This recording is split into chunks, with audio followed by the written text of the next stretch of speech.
की ज्या महाराष्ट्राचे आपण आहोत, हा महाराष्ट्र कोणाचा आहे? हा महाराष्ट्र शाहू फुले आंबेडकरांचा आहे. नक्की. सगळे पैसे घेऊन हे गुवाहाटीला पळाले आणि मग ब्रँडिंग केलं वेगळं. आणि निवडणुकीला सामोरी जात असताना माझ्यासमोर पण खोकेवाले आहेत. जेव्हा आपण बघतो की सगळ्या कंपन्या गुजरातला निघून गेल्या. अंबानींचं लग्न. अरे आम्हाला काय करायचंय? अंबानींकडे 10 डेझर्ट होते का 20 डेझर्ट होते? पण महिलांवरील होणारे जे अत्याचार आहेत याला तुम्ही कसं उत्तर देणार की काय पॉलिसी अंमलात आणली पाहिजे? एकदा मुलगी जर दिल्लीला कामाला गेली ना, मी सोबत कोणाला तरी नेते 2 जणांना. मला भीती वाटते. तो जो सर्वसामान्य शेतकरी बाप आहे, तो काय म्हणेल? तो जर त्याच्या मुलीवर अतिप्रसंग आला, तो कोणत्या हिमतीने जाऊन पोलीस कंप्लेंट करेल? एकीकडे आपण लाडकी बहीण, पिंक कलरच्या गाड्या बघतो, ब्रँडिंग बघतो, गाड्या जात आहेत. मग जेंट्स लाडकी बहीण करत पिंक फेटे बांधून. आम्हाला नको आहेत तुमचे पिंक फेटे. आम्हाला सेफ्टी आहे. नमस्कार, एकलव्य टॉक्स मध्ये आपले मनपूर्वक स्वागत. मी प्रवीण देशमुख. आज आपल्या समोर एक अशी समाजसेविका आणि खऱ्या अर्थाने संघर्ष कन्या आपल्या समोर, त्यांचा एक आदर्श आपण एकलव्य टॉक्सद्वारे आपण ऐकणार आहोत. आपल्या ज्या काही मुली आहेत शाळेत जाणाऱ्या, त्यांना शाळेत जाण्यासाठी कुठली अडचण होते म्हणून त्यांना सायकलीचं वाटप असेल. आदिवासी भागामध्ये त्यांनी जी दृश्य बघितली त्या दृश्याला अनुसरून ताईंनी स्वतःहून त्या आदिवासी पाड्यात जाऊन त्यांची घरं सुद्धा बांधून देण्याचं काम केलं. प्रत्येक खेडोपाड्यात जाऊन महाराष्ट्रातील नव्हे तर पूर्णपणे महाराष्ट्रातील कोणकोणत्या भागामध्ये ताई गेलेल्या आहेत हे आपल्याला आज त्यांच्याच प्रेरणेतून आणि त्यांच्याच उत्साहातून आपल्याला सांगण्यास त्या स्वतः आहेत. तसेच रायगड जिल्ह्यामध्ये त्यांनी समाजसेवेचं हे व्रत चालू केलं आणि हे व्रत चालू करताना त्यांनी कुठेच मागे पुढं बघितलं नाही. जणू काही समाजामध्ये ज्या काही गोष्टी घडतायत की आज त्याला कशा प्रकारे मात करून आपण पुढे गेलं पाहिजे. त्या नेत्रचिकित्सा शिबिरातून ताईंनी अशा प्रकारे मोतीबिंदू ऑपरेशन सुद्धा मोफत करून दिले, मोफत चष्मे वाटप केले. हे सांगायचं झाला एक भाग. दुसरा भाग सांगायचा झाला तर ताईंचं कार्य हे 8 ते 9 वर्षापासून समाजसेवेला धरून आहे. याच्यामध्ये कोरोना काळ आला. या कोरोना काळामध्ये, अशा काळामध्ये कोणीही घराबाहेर पडत नव्हतं. अशा काळामध्ये ताई नागरिकांच्या मदतीला धावून गेल्या आणि मदती कार्य हे चालू केलं. आणि आज आपण त्या ताईंचा प्रवास, त्यांनी घेतलेला जो प्रेरणादायी प्रवास, हा आपण आज आपल्या एकलव्य टॉक्सद्वारे ऐकणार आहोत. तर चला तर मग भेटूया अशा संघर्ष कन्येला, ज्यांनी रायगड जिल्ह्यामध्ये आपली एक स्वतःची अशी वेगळी ओळख निर्माण केली आहे. प्रत्येक घरातील सदस्याला आपली ताई वाटते, आपल्या घरातील भगिनी वाटते, बहीण वाटते, सखी आणि आपल्या विश्वासाची हाकेला धावून येणारी ताई म्हणजे चिऊताई. आदरणीय मान्य सौ चित्रलेखाताई पाटील आज आपल्या एकलव्य टॉक्समध्ये सहभागी झालेल्या आहेत. नमस्कार. नमस्कार ताई, आपले सहर्ष स्वागत. एकलव्य टॉक्स या चॅनेलमध्ये आपलं मनपूर्वक स्वागत. थँक्यू. ताई, आज आपण या ठिकाणी बऱ्याचशा काही गोष्टी तुमच्या आयुष्यातील तुम्ही घेतलेले जे काही निर्णय आहेत त्या निर्णयाला अनुसरून समाजामध्ये काय बदल घडले यावरती एक सकारात्मक चर्चा होणार आहे. तसेच तुम्ही लोकांप्रती कोणत्या भावना घेऊन तुम्ही जातायत या चर्चासत्रामध्ये याच गोष्टी तरुणांना तसेच महिलांना संघटन कसं असतं, संघटनेद्वारे कसं पुढे जायचं याचं मार्गदर्शन संपूर्ण महाराष्ट्रासाठी हे अवेलेबल असेल. त्यासाठी मी काही प्रश्न तुम्हाला विचारणार आहे. तर तुम्ही तुमच्या पद्धतीने त्याचं एक आन्सर, त्याचं उत्तर हे तुम्ही द्यावं. नक्की. चला तर मग पहिल्या प्रश्नाकडे आपण लक्ष वेधूया. या एकलव्य टॉक्सद्वारे सगळ्यांचा जो प्रवास आहे, ज्या प्रत्येक तळागाळातील प्रामाणिक एकलव्याचा, तर आज सुरुवात करूया एक संघर्ष कन्या रायगड जिल्ह्यामधील, ज्यांनी अलिबाग, रोहा, मुरुड अशा प्रत्येक तालुक्यातील खेडोपाड्यात जाऊन जे कार्य केलेलं आहे, त्यांचा जीवन प्रवास आणि त्यांनी घेतलेले निर्णय हे आपण पाहूयात. तर ताई, चित्रलेखा नृपाल पाटील ते चिऊताई हा प्रवास कसा होता?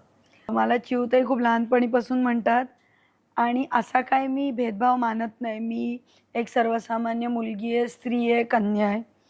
आणि मला असं वाटतं की सगळ्यात मोठा धर्म हा माणुसकी आहे. आणि माणसाने माणसासाठी राहिलं पाहिजे, माणसाने माणसासाठी केलं पाहिजे. आणि जर आपल्या आईवडिलांनी आपल्याला शिकवलं, जर आपण काही 4 गोष्टी शिकलो, 4 गोष्टींची ताकद आपल्याकडे आहे, तर ती ताकद आपण दुसऱ्याला ताकद देण्यात वापरली पाहिजे.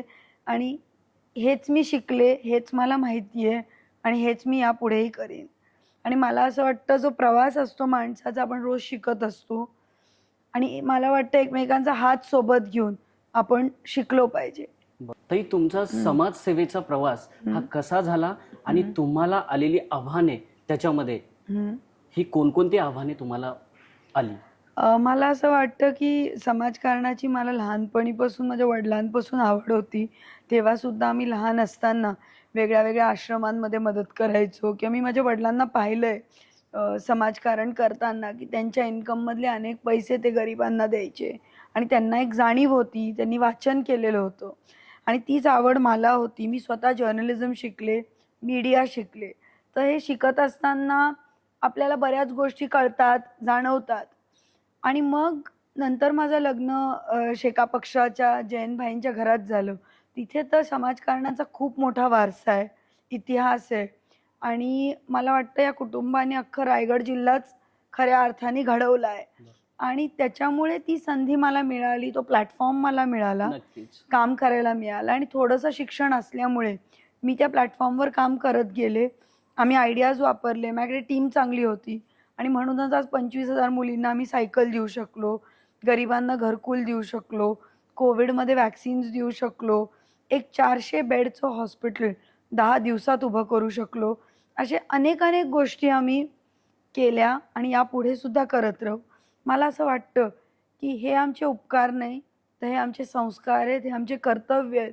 आणि मला प्रचंड अभिमान वाटतो की ज्या महाराष्ट्राचे आपण आहोत, हा महाराष्ट्र कोणाचा आहे? हा महाराष्ट्र शाहू फुले आंबेडकरांचा आहे. नक्कीच. आणि फुलेंनी आपल्याला कायमच शिकवलं की ते पण एक मोठे कॉन्ट्रॅक्टर होते, मोठे उद्योगपती होते. पण त्यांनी समाजकारणाकडे खूप झुकले आणि महाराष्ट्राला एक नाव दिलं. Yes.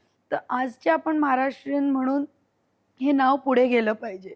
आज खूप मोठी शोकांतिका आहे की आपण बघतो काही महाराष्ट्रीयन जनतेचे पैसे घेऊन गुवाहाटीला गेलं 50 खोके घेऊन. आणि खऱ्या अर्थाने हे या महापुरुषांचा एक अपमान होतो जेव्हा हे 50 खोकेवाले असं महाराष्ट्राचं नाव खराब करतात. जेव्हा आपण बघतो की सगळ्या कंपन्या गुजरातला निघून गेल्या. मी आज 20 दिवसांनी निवडणुकीला सामोरी जाते आणि निवडणुकीला सामोरी जात असताना माझ्यासमोर पण खोकेवाले आहेत. तर बघू आता जनता कोणाला पसंती देते, खोकेवाल्यांना काय का सच्च्या कार्यकर्तीला.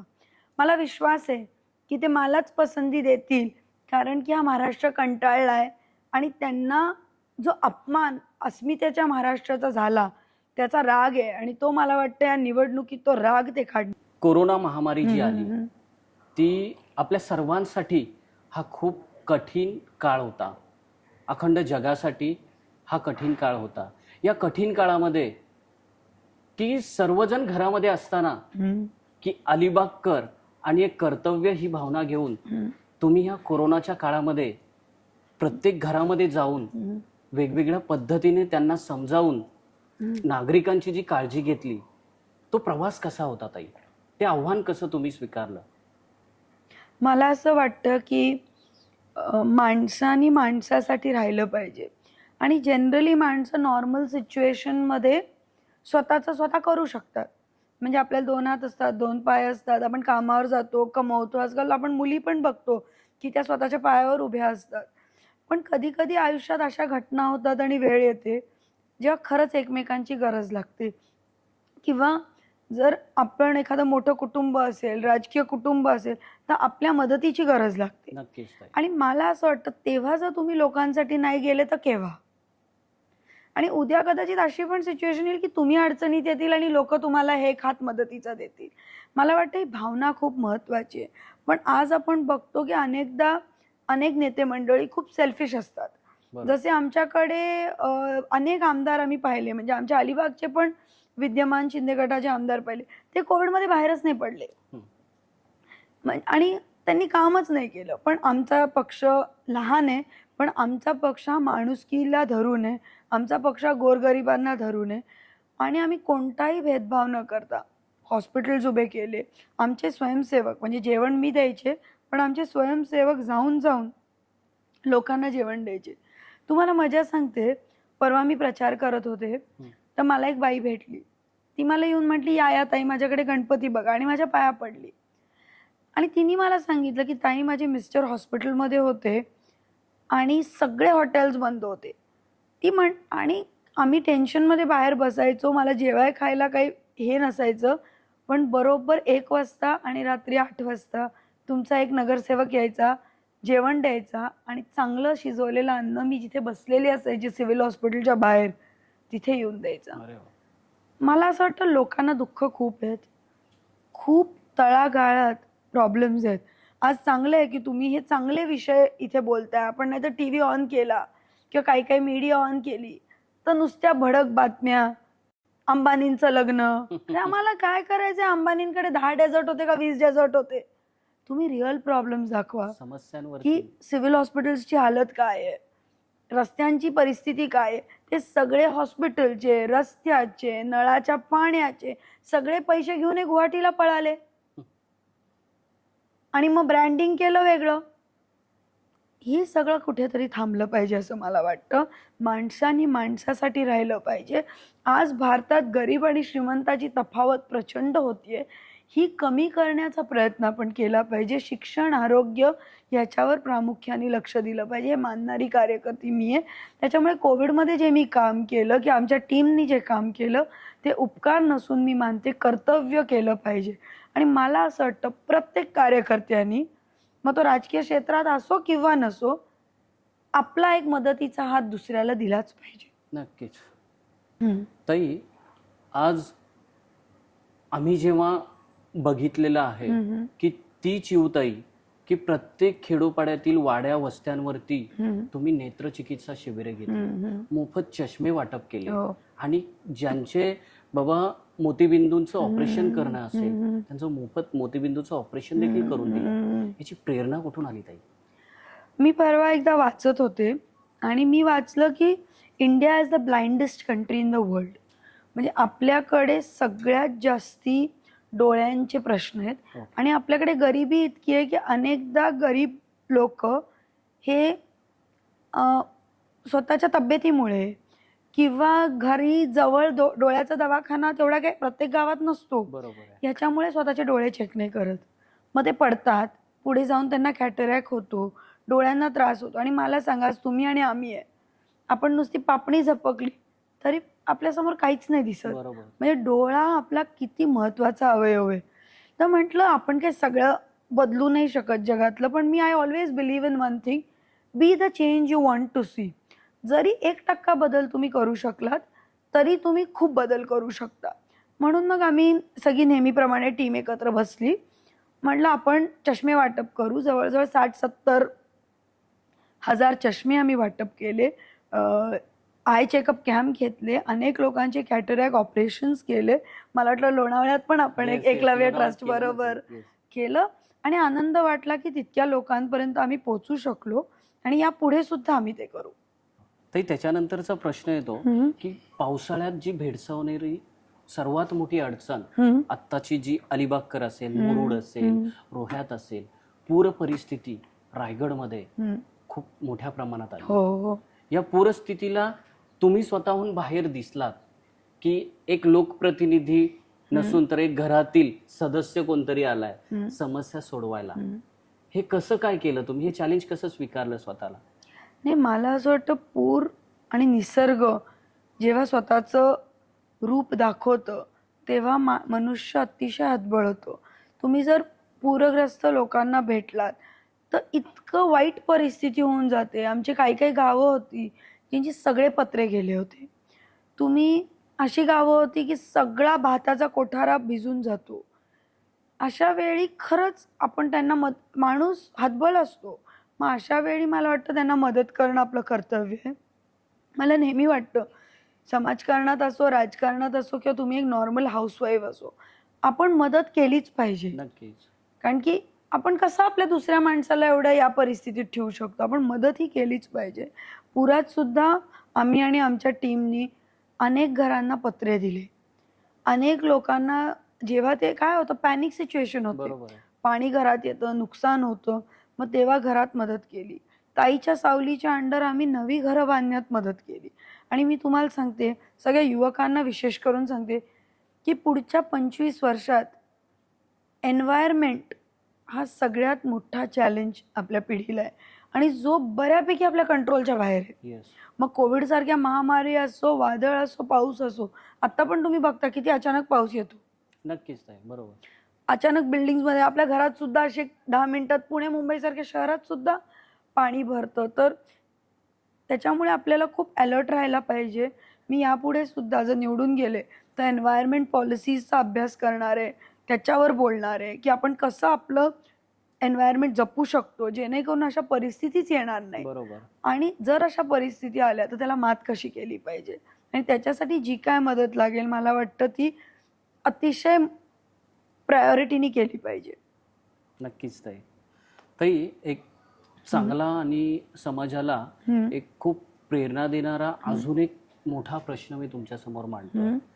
आज महिला म्हणून तुम्ही जेव्हा समाजकारणामध्ये जाताय, समाजसेवा करताय, आता राजकारणाचा एक टप्पा आहे, बरोबर आहे, पण महिलांवरील होणारे जे अत्याचार आहेत, जे लहान मुली जे असतील त्यांच्यावर देखील अत्याचार आज खूप साऱ्या घटना आज घडताना दिसत आहेत ताई. त्या परत दाबल्या पण गेल्या जात आहेत. याला तुम्ही कसं उत्तर देणार, की काय पॉलिसी अंमलात आणली पाहिजे? मी तुम्हाला सांगते, ज्या महिला सुरक्षितता इतका गंभीर प्रश्न आहे आज, पण तो गांभीर्याने घेतलाच जात नाही. सगळीकडे आपण बघतो, कोणी म्हणतं की हा गुवाहाटीला गेला, इतके आमदार फुटले, हा ह्या पक्षातनं गेला. आणि काही काही ठिकाणी तर आपण खूप भयंकर प्रकार बघतो, जसे आमचे महाडचे विद्यमान आमदार भरतशेठ गोगावलेंनी परवा एक स्टेटमेंट केली. अतिशय वाईट शब्दात त्यांनी एका महिलेचा उल्लेख केला. मला सांगा, जर आमदार मंत्री लेवलचे माणसं असं महिलांना बोलायला लागले तर जो सर्वसामान्य शेतकरी बाप आहे तो काय म्हणेल? तो जर त्याच्या मुलीवर अतिप्रसंग आला तो कोणत्या हिमतीने जाऊन पोलीस कंप्लेंट करेल? महाराष्ट्र सहनच कसं करतोय? हा महाराष्ट्र कोणाचा आहे? हा महाराष्ट्र जिजाऊंचा आहे. आपण काय करतोय? मला सगळ्या युवकांना अपील करायचंय, महिलांना अपील करायचंय की आपण सहन नाही केलं पाहिजे. आपण प्रशासनाला, पोलीस यंत्रणांना, राज्यकर्त्यांना हा प्रश्न विचारला पाहिजे की तुझी पण आई घरात आहे, तुझी पण बहीण घरात आहे, तुम्ही महिला सुरक्षिततेसाठी काय करताय? एकीकडे आपण लाडकी बहीण, पिंक कलरच्या गाड्या बघतो, ब्रँडिंग बघतो, गाड्या जात आहेत, मग जेंट्स लाडकी बहीण करत पिंक फेटे बांधून. आम्हाला नको आहेत तुमचे पिंक फेटे, आम्हाला सेफ्टी हवी आहे. मी तुम्हाला सांगते, माझ्यासारखी सुद्धा मुलगी जर दिल्लीला कामाला गेली ना, मी सोबत कोणाला तरी नेते 2 जणांना. मला भीती वाटते. आज भारतात परिस्थिती भयंकर आहे. उरणमधली झालेली घटना असो, बाहेर कशाला जायचं, आपल्या रायगडमध्ये जाऊ. तर याच्यावर अतिशय गांभीर्याने प्रश्न मांडले पाहिजे. आणि म्हणूनच एक कारण मला जयंतभाईंनी पुढच्या इलेक्शनचं तिकीट देण्याचं होतं, की जयंतभाई मला बोलले, आमचे नेते, की चित्रलेखा, महिलांचे प्रश्न प्रचंड गंभीर आहेत आणि ते महिलाच सोडवू शकतात आणि तुम्ही सगळ्यात जास्ती, मला जयंतभाईंनी सांगितलं की तू सगळ्यात जास्ती महिलांच्या प्रश्नांसाठी लढली पाहिजे, झगडलं पाहिजे. कारण की जोपर्यंत आपण तो अंकुश ठेवत नाही राज्यकर्ते म्हणून, तोपर्यंत तो खालपर्यंत येत नाही. मला सगळ्या पालकांना अपील करायचंय की कायदा आहे, सुव्यवस्था आहे, तुम्ही एक पाऊल पुढे घ्या आणि जर तुमचं आवाज नाही ऐकला तर आम्ही तुमच्या पाठीशी येऊ, पण आपल्या मुलींना सेफ ठेवा. आणि मला प्रशासनाला सांगायचंय की त्यांनी नाही सांगितलं पाहिजे आम्ही हे कपडे घालायचे, ते कपडे घालायचे, त्यांनी आम्हाला सेफ ठेवणं हे राज्यकर्त्यांचं काम आहे. कारण की आज मुली शिकल्या आहेत, त्यांना वेगवेगळ्या प्रोफेशनमध्ये जायचं आहे, बाहेर जाऊन शिकायचं आहे, पण आणि पालक पण पाठवायला तयार आहेत. पण आज मेजर प्रश्न, मी पण एक आई आहे, एका आईच्या मनात काय येतो, बापरे माझी मुलगी सेफ राहील की नाही. तर ही जी प्रवृत्ती आहे, जेव्हा तुम्ही अशा प्रवृत्तीला ठोस सजा देता की नाही हे नाही चालणार, हे होऊ नाही देणार, किंवा एक सिस्टीम सेट करता, कॅमेराज असतात, हेल्पलाईन्स असतात, महिलांना त्याच्याबद्दल अवेअरनेस असतो, तुम्ही सेफ्टीचे ट्रेनिंग्स घेता, तुम्ही ह्याच्याबद्दल, या विषयाबद्दल जेव्हा सिरियस होता तेव्हा याच्यात सुधारणा होईल. इतकं सिरियस या महाराष्ट्राने सुरक्षिततेबाबत झालं पाहिजे की कोणाची हिंमत नाही झाली पाहिजे काही करण्याची. पण आज पूर्ण उलट होतंय. आपण ह्या जे विषय आहेत ना, गरिबी, सुरक्षितता, शिक्षण, आरोग्य, ह्याच्याबद्दल न बोलता वाह्यात, फालतू, बेबुनियाद विषयांवर वायफळ चर्चा होते, हे मी स्पष्ट बोलते. आणि नक्कीच. आमच्या सुरक्षिततेबद्दल फार कमी चर्चा आणि काळजी घेते, हे महिला म्हणून मला वाटतं. आणि म्हणून महिला म्हणून महिलांसाठी मी आज या इलेक्शनला उभी राहते की तो आवाज मला मिळेल उद्या आमदार झाल्यावर, आणि तो आवाज मी महिलांच्या सुरक्षितता आणि स्वाभिमान आणि स्वबळ करण्यासाठी वापरेल. नक्कीच ताई.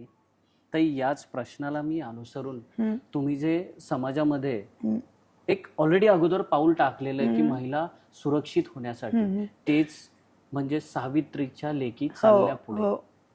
ताई, अभिमान वाटतो आमच्यासारख्या तरुणांना Thank you. की तुम्ही 25,000पेक्षा जास्त सायकली आमच्या बहिणींना वाटल्या, ज्यांना शाळेमध्ये जाण्यासाठी अडचणींना सामोरं जायचं म्हणजे जावं लागत होतं, की त्या पोहोचू शकत नाही शाळेमध्ये व्यवस्थित, किंवा त्यांचं बाबा आरोग्य चांगलं राहावं, किंवा त्या माझ्या मुली आहेत ह्या, अशी जी काळजीपोटी तुम्ही जे काही सायकल वाटप जे काही केलं महाराष्ट्रभर, ना की रायगडमध्ये, तुम्ही महाराष्ट्रभर केलं. बीड आणि ह्याचा संपूर्ण महाराष्ट्राला अभिमानच आहे. बरोबर आहे. पण आमच्यासारखा तरुण म्हणतो की तुम्ही ही प्रेरणा, जसं सावित्रीच्या लेकी चालल्या पुढे ही टॅगलाईन घेऊन जसं सायकल वाटप केलं, तसंच एक सुरक्षा यंत्र तुम्ही जर तुमच्या मार्फत चालू करण्याचं तुमचा मानस आहे का?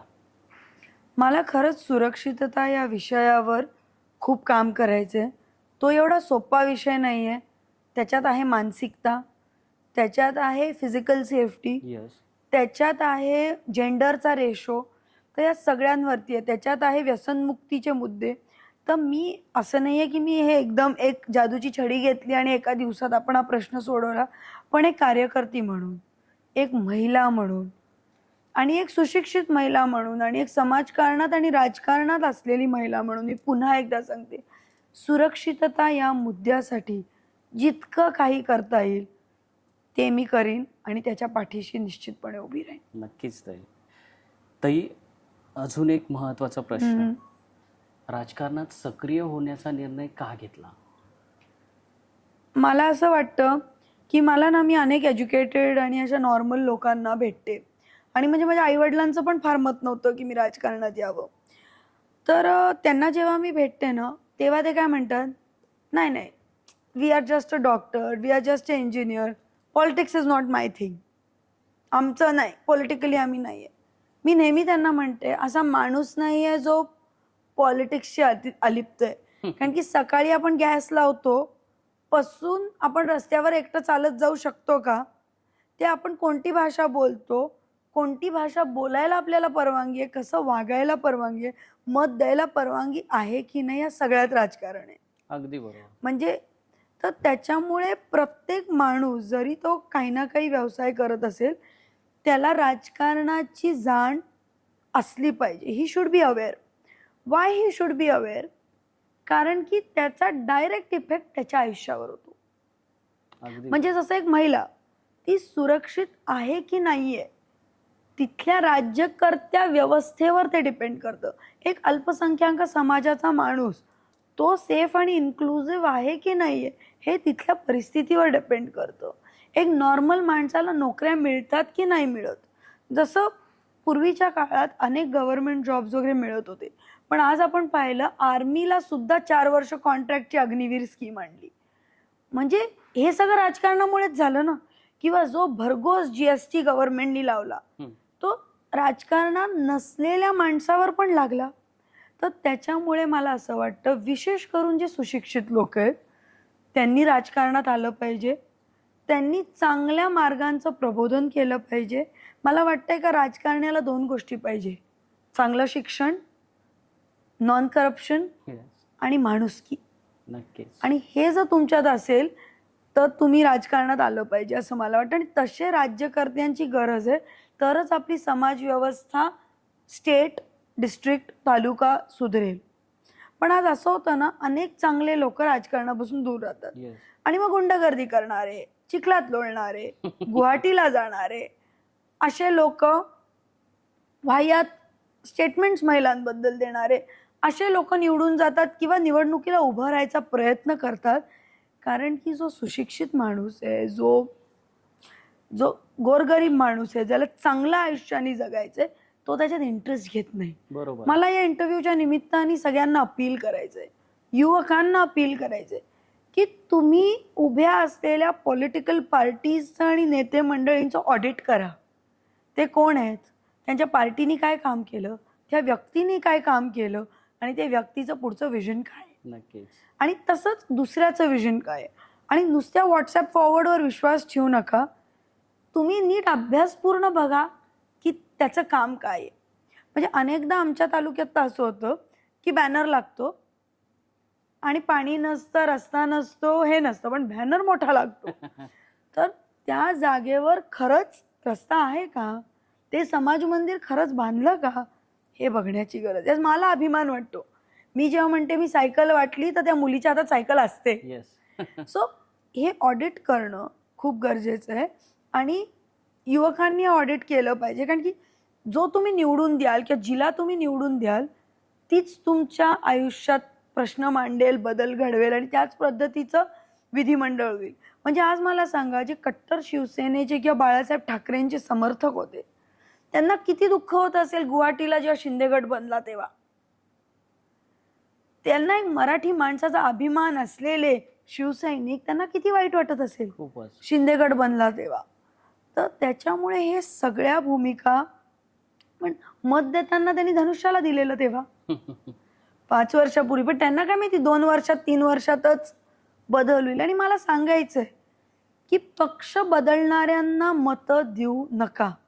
जो आपल्या पक्षाचा नाही होऊ शकला, जो आपल्या स्वतःच्या ग्रुपचा नाही होऊ शकला, तो जनतेचा काय होईल, ही भूमिका मला मांडायची त्या निमित्ताने. येस. आणखी एक महत्वाचा की अलिबागकरांनी किंवा अलिबाग विधानसभा क्षेत्रामध्ये आता तुम्हाला शेतकरी कामगार पक्षाकडून तिकीट सुद्धा अधिकृतरित्या दिलेलं आहे. तर जर अलिबागकरांनी तुम्हाला विजयाचा आशीर्वाद दिलाच, तर या अलिबाग विधानसभा क्षेत्रासाठी तुमचं 5 वर्षामध्ये असलेलं विजन काय असेल? मला असं वाटतं की नक्कीच शेतकरी कामगार पक्ष आणि माझ्या प्रचंड चांगल्या टीममुळे आणि शेका पक्षाच्या कार्यकर्त्यांमुळे विजय हा निश्चित आहे. मला अलिबागकरांना सांगायचं आहे की मी एकटी आमदार नाही होणार आहे, आपण सगळे आमदार होणार आहोत. माझं विजन आहे की शिक्षण क्षेत्रात चांगले चांगले कोर्सेस आणायचे, जेणेकरून मुलांना बॉम्बे पुण्याला जायला नाही लागलं पाहिजे. शिक्षणाला तर मी अनेकदा मदत करते, सायकल वाटप करते, तर ते चालूच ठेवणार. पण त्या पुढे सुद्धा शिक्षणाला नवे नवे कोर्स, चांगले कॉलेजेस इथे अजून कसे येतील, चणेरा विभाग असो, रोहा विभाग असो, तिथे आपण हे कसं करू, शाळा CBSEच्या कशा आणू, इंग्लिश मिडियमच्या कशा आणू, हा माझा प्रयत्न असेल. क्रीडा क्षेत्रात मला कबड्डीसाठी, क्रिकेटसाठी चांगले कोचिंग कॅम्प्स घ्यायचे आहेत आणि चांगले क्रिकेट ग्राउंड्स बनवायचे आहेत.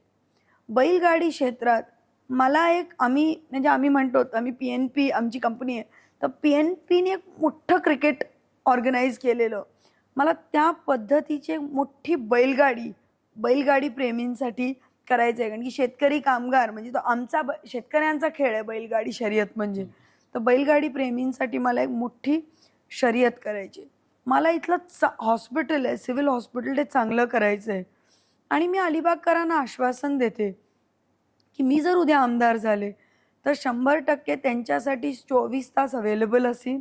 तुमचं विजन ऐकून नक्कीच अलिबागकर एक विचार करतील आणि तुम्ही सांगितल्यानुसार समोरचा देखील आणि तुम्ही देखील याचं ॲनालिसिस प्रॉपर करून तरुणाई आणि तसेच महिला वर्ग आणि जे जुने जाणकार आहेत ते नक्कीच तुमच्या पाठीशी उभे राहतील. Thank you so much. ताई, तुमच्या याच महिला बचत गट याच विषयाला धरून आणखी एक प्रश्न आहे. महिलांना आर्थिकदृष्ट्या सक्षम करण्यासाठी तुम्ही कोणते उपक्रम घेतलेले आहेत किंवा भविष्यात कोणते उपक्रम घेणार आहात? मी जसं म्हटलं की स्वावलंबी होणं खूप गरजेचं आहे. आणि आजची जी महागाई आहे, विशेष करून लसूण 500 रुपये, कांद्याचा भाव तर दिसत नाही, बटाट्याचा भाव, दुधाचा भाव, सिलेंडर तेलाचा भाव जो आहे तो बघून डबल इन्कम फार गरजेचं आहे. आणि महिलांनी स्वावलंबी होणं फार गरजेचं आहे. तो एक रिस्पेक्टचा पण भाग आहे तिच्या. नक्कीच. तर त्याच्यासाठी आपण ऑलरेडी मी होणार स्वावलंबी म्हणून एक कार्यक्रम राबवतो, ज्याच्यात आपण महिलांना ट्रेनिंग देतो, ब्युटिशियन बनण्याचं, ओके. त्यांना शिलाई शिकवतो, शिलाई मशीन शिकवतो आणि त्या मशीन्ससुद्धा देतो. म्हणजे स्टार्टअप इंडियासारखं ओके. आपण त्या महिलांना त्यांचा व्यवसाय करायसाठी स्टार्टअप करतो. असे ऑलरेडी मागचे म्हणजे आश्वासन हे केलेली कामं आहे. केलेली का? ऑलरेडी अशा 60 ते 70 महिलांना आपण स्वावलंबी केलेलं आहे, की जास्ती मला वाटतं. आणि यापुढे सुद्धा जसं मी मगाशीच बचत गटांचं उदाहरण दिलं, रिपीट नाही करत, त्याच्यातनं आपण अनेक महिलांना रोजगार देतो. आज आमच्या अनेक संस्था आहेत ज्याच्यात अनेक महिला कर्मचारी आहेत आणि त्या चांगलं काम करतात, त्या पुढे पुढे प्रमोट होऊन जातात. तर त्या आपण महिलांच्या रोजगारासाठी आणि ह्याच्यासाठी अजून अजून यापुढे सुद्धा काम करत राहू, एवढंच या निमित्ताने बोलते. तुम्ही जशी ही वाटचाल करत आज इथपर्यंत पोहोचलेला आहात, तुमचा समाजसेवेचा जो व्रत आहे तो अविरत चालूच राहणार आहे.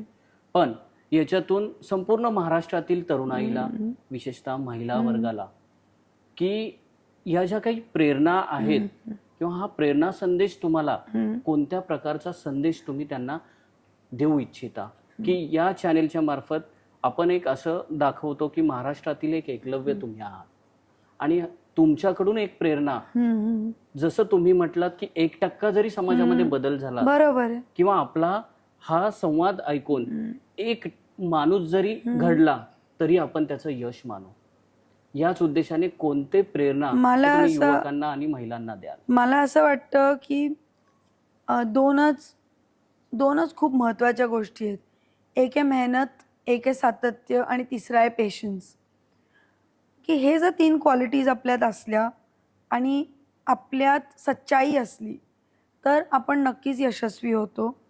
आणि आपण काम करत राहायला पाहिजे. रिझल्ट हा बाय प्रॉडक्ट आहे नक्की. आणि नेहमी रिझल्टकडे न फोकस करता आज जे काम करतोय त्याच्याकडे आपण जास्ती लक्ष दिलं पाहिजे आणि ते चांगल्या पद्धतीने केलं पाहिजे.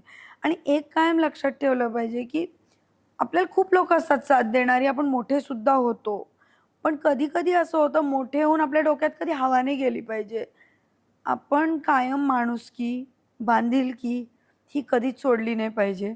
आणि हाच मी संदेश देईन की कारण की आपल्याला मोठं होताना कोणीतरी मदत केली ना. नक्कीच. आता मी जर आज इथपर्यंत आले तर अनेक कार्यकर्त्यांनी, ज्येष्ठ शेका पक्षाच्या कार्यकर्त्यांनी, जयंतभाईंनी, माझ्या मैत्रिणींनी, माझ्या फॅमिलीनी मला मदत केली की मी इथपर्यंत आले. तर इतर पण आपल्याला मदत केली पाहिजे, तर आपण सुद्धा इतरांना मदत केली पाहिजे, ही भावना आपल्यात पाहिजे. मला कधी कधी वाटतं इमोशन्समध्ये यूथ पटकन खचतो.